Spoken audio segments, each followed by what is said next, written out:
Hello everyone, my name is Zara May Palacio, and for today's report, I will be discussing Erikson's psychosocial theory of development. So before anything else, I know that we are now familiar with the Sigmund Freud's theory in my previous report about his five psychosexual stages. And this theory, Erikson's, it is just an extension of that theory. And just a recap on those stages, they are the oral, anal, phallic, latency, and genital. So on the other hand, the theory of Erikson has 8 stages, and each stages has a certain crisis that you have to resolve or overcome in a healthy manner in order for you to develop in a healthy way. So before we proceed in his theory, let us first uh, have a little background of who is Erik Erikson.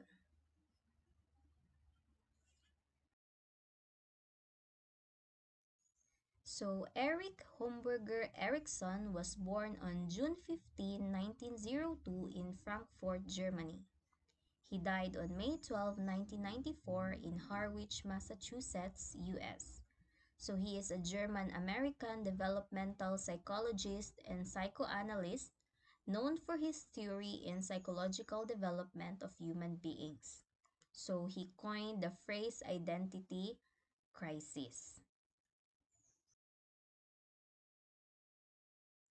So before we proceed to the 8 stages of Erikson, let us first talk about the overview or the nature of his theory and what are his assumptions. So basically, as what I mentioned earlier, he was influenced by Freud and his theory is an extension of Freud's theory. But instead of focusing on psychosexual development, Erikson on the other hand focused on psychosocial development. So in other words, his perspective is different from Freud and his perspective is more expansive. He just not look into the childhood and adolescence, but also adulthood of the development of a person. Because in Freud's theory, it stopped in the genital stage, which is around adolescence. And adulthood was not greatly explained, so this is where the theory of Erikson extend by explaining to us about the different crises that we go through once we reach adolescence, early, middle, and even late adulthood. First stage of Erik Erikson's psychosocial theory is the trust versus mistrust.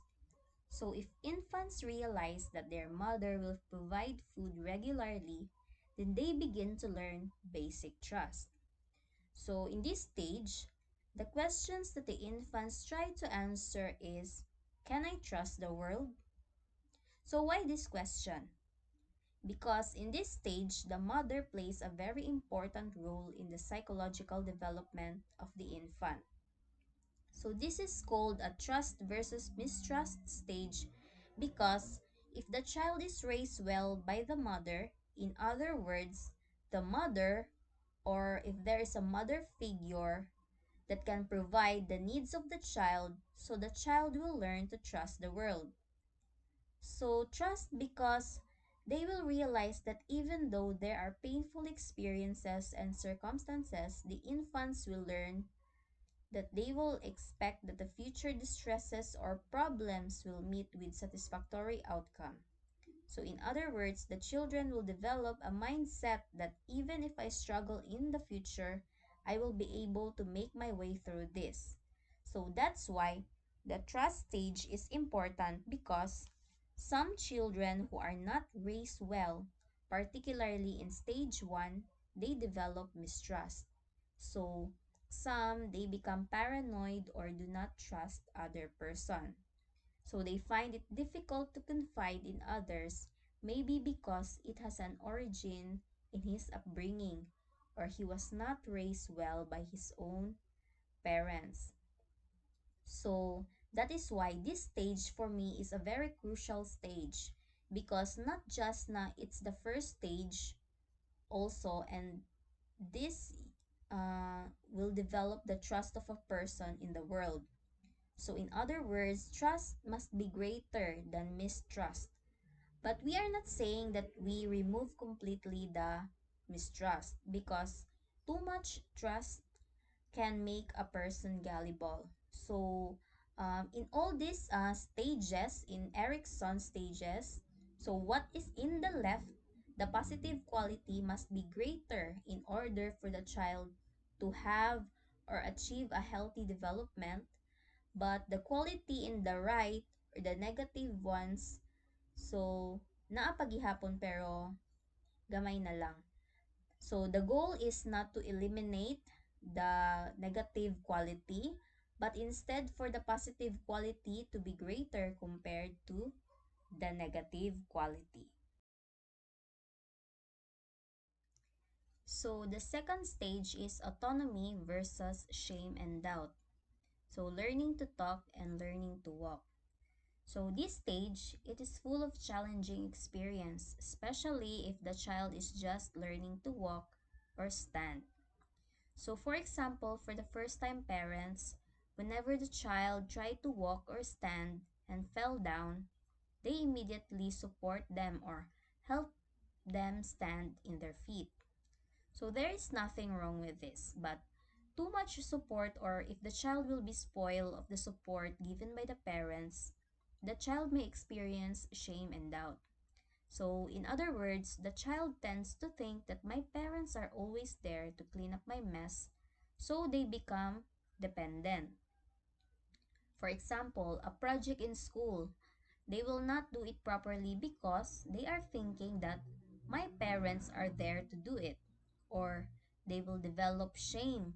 They tend to be shy to do things on their own without the approval of parents. Same in doubt. For example, in class recitation, there are some people who will doubt their answers even before they say it. Another example is public speaking and you are not confident. So, you are thinking already na it's not good. So, naadad to ang shame or doubt. So, that's why parents should let them learn on their own so that they will develop what we call the autonomy. So, autonomy, this is a sense of control that even without the parents, the child can manage. But in what I told earlier, in stage 1, there should be a small amount of shame and doubt. So, it is important because if you are too much autonomous, it will lead to, for example, in school, you don't ask permission to go to the toilet, so you just do whatever you want. That's why it's also important to have a small amount of shame and doubt. So, for a healthy development.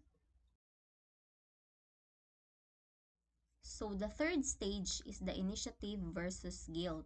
So, initiative, this is the pursuit of goals. So, for example, I want to be a teacher or I want to be a doctor. However, amidst of the goals of the child to have a career that he want in the future, there should be a healthy amount of guilt. At the same time, for the child to know or learn that there are also things or goals that you are not supposed to pursue. So this stage is parallel to the phallic stage of Freud, wherein the child develops superego. So that's why it is very important for the parents to correct the child if he do something wrong, so that they will not do illegal actions or inappropriate action. So for example, being scolded after watching TV shows or movies with adult scenes. So you came up an initiative to watch a TV but it's not for you. So you should have a healthy amount of guilt for you to learn what is not for you. So another is what if you have an initiative to bully a classmate so that you can have his money.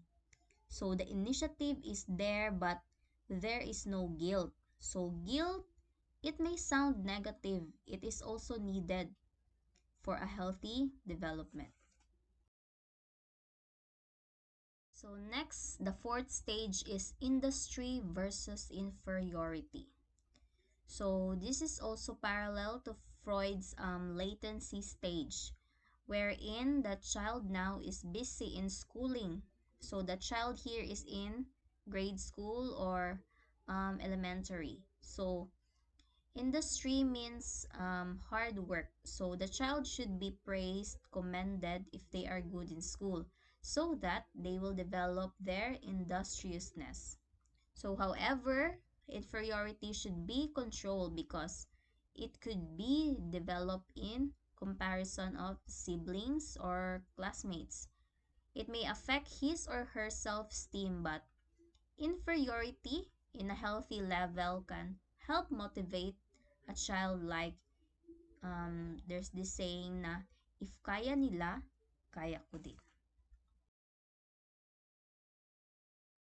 So the fifth stage is the identity versus identity confusion. So we can see here now the contribution of Erikson. So in this stage, it's very important because in here we start to form our identity because this is the adolescent stage. So by the end of this adolescence, a person must gain a firm sense of ego identity. So this is the most important stage for Erikson. So adolescents look for new roles to help them discover their sexual, ideological, and occupational identities. So what is identity confusion? So this is a syndrome of problems that includes a divided self-image, an inability to establish intimacy, a sense of time urgency, a lack of concentration on required tasks, and a rejection of family or community standards. So in other words, they develop rebellious behavior, especially among teenagers.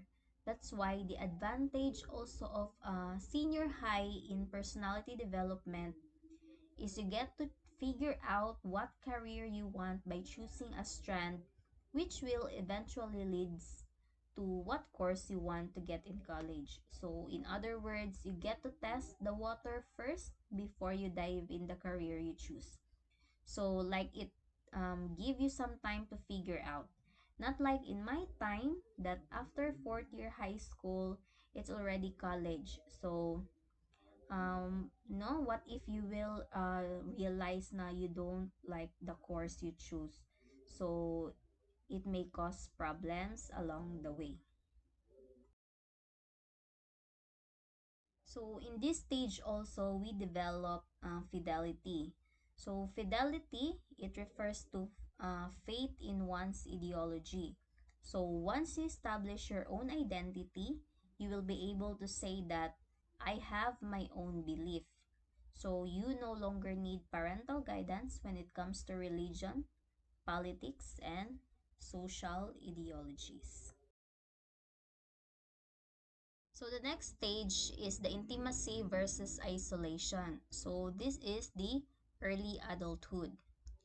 So what is intimacy? This is the ability to fuse one's identity with that of another person without a fear of losing it. So that's why it's very important to go through stage 5 first so that you will be prepared on stage 6.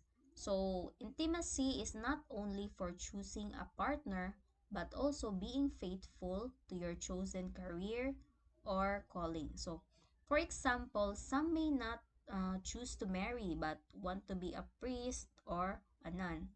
So, another is like a calling for public service or a teacher, so that it is this is also a form of intimacy. So some people who have difficulty in establishing this may result to isolation.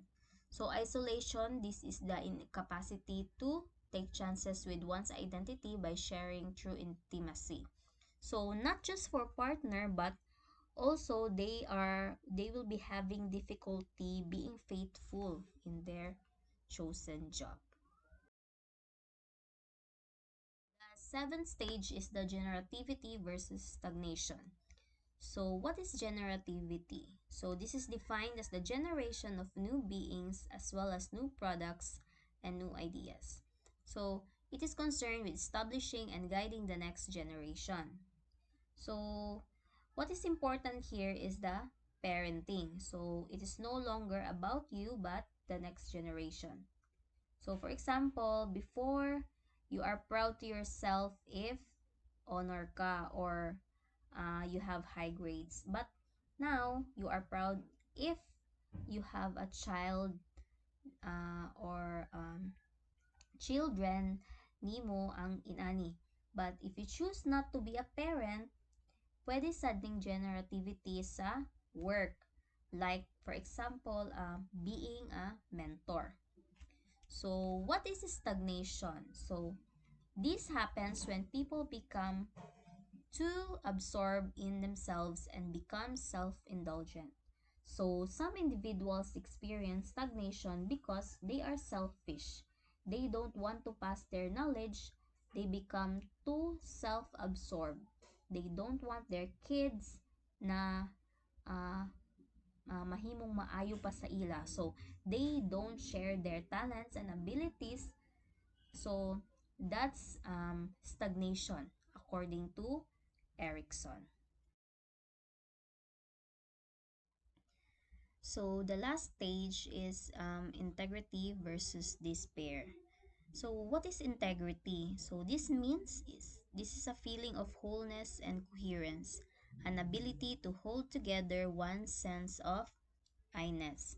So, in the tale of your life, you can have the integrity to say that you have done everything and you are happy and contented. But some people experience despair or a feeling of regret. So, like, you wish that I did this when I was young. I wish I had a chance to pursue this. So, that is what despair. So, as you can see, there is a relationship from stage 1 to 8. So, um, meaning if you have difficulty in the early stage, there will be a domino effect sa last stage. So that is the integrity versus despair.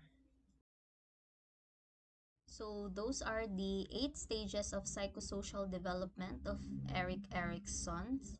So here is the summary of those stages. So first is the trust versus mistrust for infants, autonomy versus shame and doubt for toddlers, initiative versus guilt for preschoolers, industry versus inferiority for grade schoolers or elementary, identity versus role confusion for teenager, intimacy versus isolation for young adult, generativity versus stagnation for middle-aged adult, and the last is the integrity versus despair for older adult.